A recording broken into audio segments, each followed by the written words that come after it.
नमस्कार दोस्तों, आज दिवाली है। आप सभी को बहुत बहुत शुभकामनाएं। आप सभी यार खुशियां ही खुशियां आए, माँ लक्ष्मी का वास रहे, यही कामना करता हूँ। आज शनिवार भी है और हर शनिवार को मेरा कहानी सुनाने का वादा भी है। सो आपके सामने फिर से हाजिर हूँ। आज की कहानी एक कविता है, राम की शक्ति पूजा। हम सभी जानते हैं कि आज ही के दिन राम रावण पर विजय हासिल कर अयोध्या पहुंचे थे और अयोध्या के लोगों ने उनके स्वागत में दिए जलाए थे। तभी से हम दिवाली मनाते भी चले आ रहे हैं। लेकिन राम जीते कैसे, इसी को बताती है महाकवि निराला की कविता राम की शक्ति पूजा। असल में ये कविता काफी लंबी है और समझने में थोड़ी कठिन भी है, इसलिए मैं इसे आपको कहानी के रूप में सुना रहा हूं। इसमें निराला ने राम को एक अलग ही रूप में प्रस्तुत किया है, जहां वे अपनी चिंता, संशय, निराशा से उबरकर रावण पर जीत हासिल करते हैं। राम रावण युद्ध कई दिन से चल रहा है। इस तरह का एक दिन और अस्त हो गया, शाम हो चली है। युद्ध में अभी भी ना तो किसी की हार हो रही है और ना ही किसी की जीत। राम की सेना में सुग्रीव, अंगद, नलनील, गवाक्ष समेत कई वीर वानर घायल हैं। सिर्फ हनुमान ही हैं जो सोचने समझने की स्थिति में लग रहे हैं। सभी चिंतामग्न हैं। सबके मन में बस एक ही सवाल है, एक ही चिंता है कि रावण की सेना तितर बितर तो है, लेकिन उनकी हार नहीं हो रही। इस वजह से सेना खिन्न मन से शिविर में लौटी। लक्ष्मण भी थके हुए लग रहे हैं।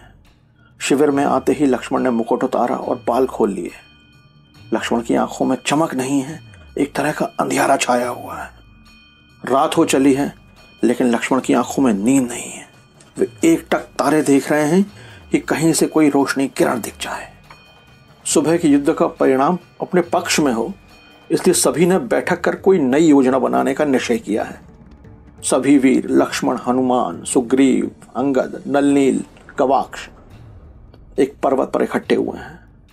राम संध्या वंदन करने गए थे। जैसे ही वे आए, सभी वीर राम को घेर कर बैठ गए। विभीषण भी थे। सभी सोच रहे थे कि राम कोई ऐसा विधान पेश करें कि रावण की हार हो और हमारी जीत। इसी आशा से सभी वीर राम के चेहरे को देख रहे हैं, पर राम चिंतित हैं, संशय में हैं। निराला लिखते हैं, है अमानिशा उगलता गगन घन अंधकार, खो रहा दिशा का ज्ञान, स्तब्ध है पवनचार, अप्रतिहत गरज रहा पीछे अंबुदी विशाल, भूधर ज्यों ध्यान मग्न केवल चलती मशाल। चारों तरफ घनघोर अंधेरा है, इतना अंधेरा कि दिशाओं का भी पता नहीं चल रहा। हवा भी खामोश है। विशाल समुद्र गर्जना कर रहा है। ऐसा लग रहा है कि धरती ध्यान मग्न होकर कुछ सोच रही है। केवल चलती मशाल ही उम्मीद जगा रही है। राम सोच रहे हैं कि जो जीवन में कभी नहीं हुआ वो क्यों हो रहा है। मेरा मन तो कभी किसी दुरात्मा और राक्षस से नहीं डरा, फिर आज मैं क्यों बेचैन हूं? क्यों आज मैं खुद को असमर्थ मान रहा हूं? तभी राम को जनक की वाटिका में सीता से पहली बार मिलना याद आता है। पुष्प वाटिका में पहली बार राम ने सीता को देखा था। दोनों ने आंखों ही आंखों में बात की थी। सीता ने तभी आंखों से ही राम को वर भी लिया था। राम ने भी आंखों से सीता को अर्धांगिनी बनाने का वचन दिया था। यह सोचकर राम के चेहरे पर एक स्मित मुस्कान की रेखा सी खिंच गई। राम सोचते हैं कि उनके पास तो कई अभिमंत्रित बाण हैं। वे पहले ही खरदूषण, ताड़का, सुबाहु, मारीच का वध कर चुके हैं, लेकिन दूसरे ही पल उन्हें अट्टहास करता हुआ रावण दिखता है। वह उन्हें किसी भी तरह से जीतने नहीं दे रहा। राम को सीता की वो आंखें दिखती हैं जिनमें वो यानी खुद राम का वास है। सीता की आंखें कह रही हैं कि मेरा उद्धार कब करेंगे। यह सब सोचते हुए राम की आंखों से आंसू छलक पड़े। हनुमान राम के चरणों में बैठे हुए हैं। सभा में बैठे सभी वीर राम के आंसू देखकर विवल हो उठे। सभी के मन में यही संशय है कि जब उनके प्रभु कोई हल नहीं निकाल पा रहे तो उनकी क्या बिसात है। कि हनुमान को लगता है कि आकाश में उनकी मां अंजना प्रकट हुई हैं और उन्होंने कहा कि बचपन में तो तुमने सूर्य को निगल लिया था, तब तो तुम्हें उसकी तबीयत का कोई अंदाजा भी नहीं था, फिर आज इतने व्याकुल क्यों हो? तुम्हारे लिए तो कुछ भी असंभव नहीं है। रघुनंदन से आज्ञा लो और असंभव को संभव बनाने में जुट जाओ। राम का उतरा चेहरा देखकर विभीषण उनसे कहते हैं कि आपके पास तो समग्र वीर वानर है प्रभु, तोड़ीर में हर तरह के तीर हैं, उन्हें चिंता करने की क्या जरूरत है? जब रणघोष हो रहा हो ऐसे में संशय ठीक नहीं। रण में तो यह पीठ दिखाने जैसा होगा, वह भी तब जब सीता से मिलने का समय निकट है। इस पर राम बोले, जिधर अन्याय उधर शक्ति। यह कहते हुए उनकी आंखों से फिर दो बूंदें छलक आई। सभा फिर से मौन हो गई, किसी के पास कोई जवाब नहीं था। अब जामवंत बोले, राम, आपको भी शक्ति अर्जित करनी होगी। अगर रावण अशुद्ध यानी राक्षस होकर भी त्रस्त कर सकता है तो आप भी उसे ध्वस्त करेंगे। शक्ति की करो मौलिक कल्पना, करो पूजन, छोड़ दो समर जब तक ना हो सिद्धि रघुनंदन। यानी आप तब तक युद्ध नहीं कीजिए जब तक शक्ति अर्जित नहीं कर लेते, तब तक लक्ष्मण सेना नायक होंगे। सभी वानर वीर उनकी सहायता करेंगे। राम इस विचार से प्रसन्न हो गए। सभा में प्रसन्नता की लहर दौड़ गई। राम ने जामवंत से पूछा कि देवी यानी शक्ति की उपासना करूंगा कैसे?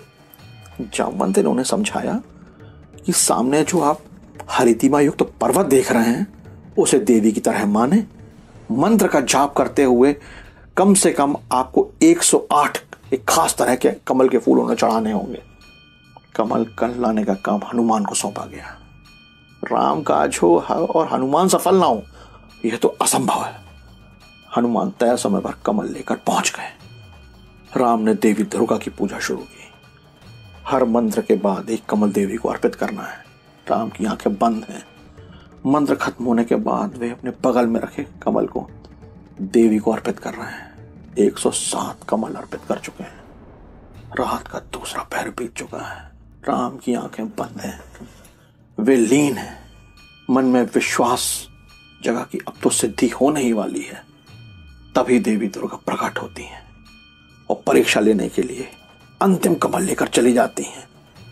मंत्र खत्म कर राम जैसे ही कमल के लिए हाथ बढ़ाते हैं, उन्हें कमल नहीं मिलता।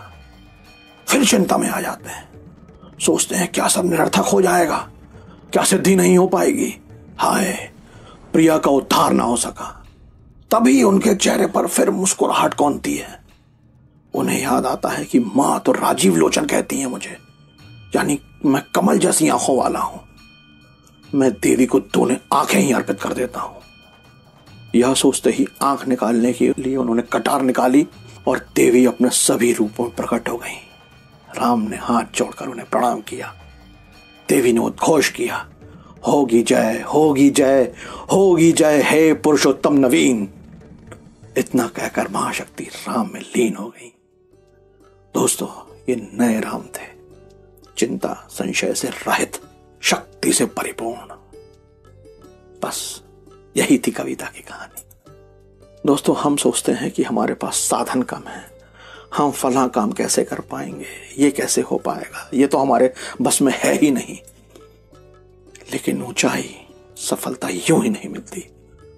प्रचंड कामयाबी तो अदम्य साहस से ही मिलती है दोस्तों। इसके लिए पूरी ताकत झोंकनी पड़ती है। शक्ति का मतलब इच्छा शक्ति से है। मुश्किल कुछ भी नहीं है अगर ठान लीजिए।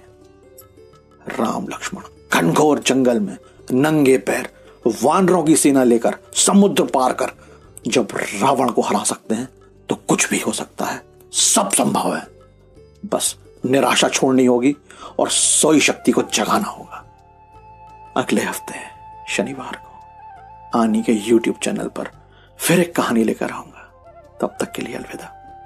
एक बार फिर से दिवाली की आप सभी को ढेर सारी शुभकामनाएं।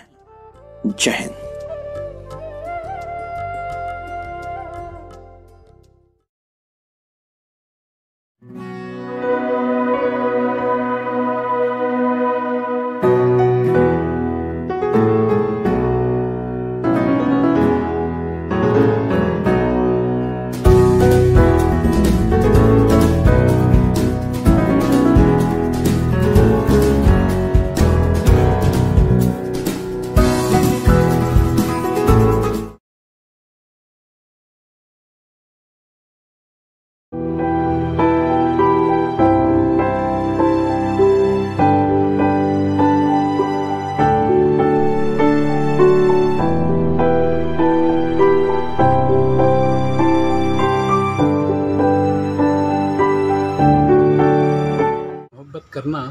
हमने सीखा है यूं ही इबादत करना।